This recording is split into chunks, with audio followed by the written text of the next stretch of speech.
जय महाकाल। एक राज्य में एक राजा राज करते थे जिनके पास एक बकरा था। वो बकरे के ऊपर एक ऐलान कर देते हैं कि जो भी मेरे बकरे को पूर्ण रूप से तृप्त करा के लाएगा मैं उसको अपना आधा साम्राज्य दे दूंगा। तो इसी चीज़ के चलते हुए एक जो नगरवासी होता है वो राजा को बोलता है कि राजन, मैं कल सुबह आपके बकरे को ले जाऊंगा, इसको पूर्ण तरीके से संतुष्ट करवा के लेके आऊँगा। तो जो राजा होता है वो उस बात को मान जाता है और सुबह जो होता है वो नगरवासी आकर के उस बकरे को ले जाता है। सुबह से शाम तक उसको घास चरने देता है और वो बहुत खुश होता है कि राजा का जो बकरा है वो पूर्ण तृप्त हो गया है। ये चीज़ सोच करके जब वो शाम को उसको लेके आता है ना, तो राजा को बोलता है, राजा मैं आपके बकरे को पूर्ण रूप से तृप्त करा के लाया हूँ। तो राजा को बहुत खुशी होती है, पर कहीं ना कहीं शक होता है कि शायद बकरा भूखा है। तो उसी शक के तहत चलते हुए वो थोड़ी सी घास बकरे के आगे डलवाते हैं सिपाहियों से कह के। तो जैसे डलवाते हैं तो वो जो बकरा होता है वो घास को खाने लग जाता है। घास को खाने के बाद राजा कहते हैं ये तृप्त नहीं हुआ है। ऐसे बहुत से लोग आते हैं जो बकरे को तृप्त कराने के लिए तो बोलते हैं, पर वो तृप्त हो ही नहीं पाता है।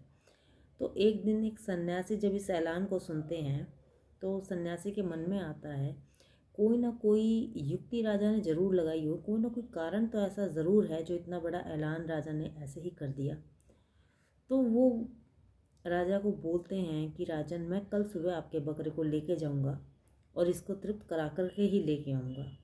तो राजा इस बात से बहुत खुश होते हैं, सोचते हैं कि सन्यासी है, शायद ये सच में मेरे बकरे को तृप्त करा कर ले आएंगे।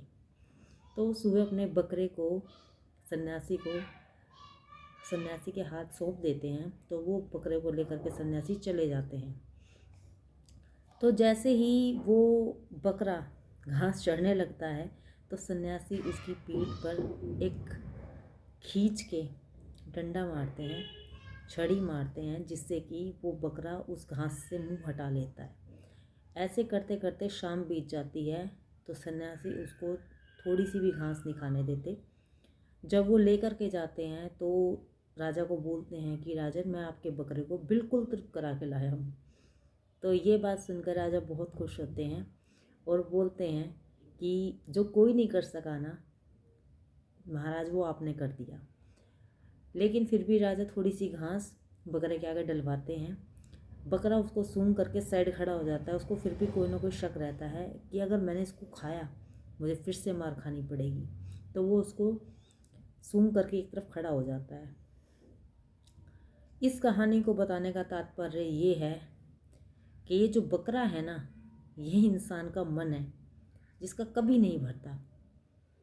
उसको कितने ही उसकी इच्छा की पूर्ति हो जाए पर उसकी इच्छाएं लास्ट स्टेज तक कभी ख़त्म नहीं होती। इंसान कितनी ही कोशिश कर ले पर वो ये चीज़ कभी समझना ही नहीं चाहता कि उसका जो ये मन है ना, उसका ही सबसे बड़ा दुश्मन है। जितना इंसान अपने मन के वश में रहता है ना, उतना ही वो अपने दुखों को बुलावा देता है। बकरे को जो घास खिलाने वाला है ना, वो जीवात्मा है और जो राजा है वो परमात्मा का रूप है। मन को मारो, मन पर अंकुश लगाओ और मन को विवेक रूपी लकड़ी से प्रतिदिन पीटो। उसको इसलिए पीटो कि वो तुम्हारे कंट्रोल में रहे। मन जो है ना, वो अहंकार और ममता से भरा हुआ है। वो जब भी कुछ मांगे ना, उसको विवेक रूपी लकड़ी से पीटना चाहिए, जिससे कि वो आपके दुखों का कारण ना बने। इंसान जो है ना, वो बहुत समझदार है, बहुत, इतना समझदार है कि वो अपना अच्छा चाहता है, अपना बुरा नहीं चाहता। पर कहीं ना कहीं अपना अच्छा चाहने के चक्कर में ना वो अपना ही बुरा कर बैठता है। इसलिए अपनी सभी इंद्रियों को अपने कंट्रोल में रखना सीखिए और ख़ासकर मन को। जय महाकाल।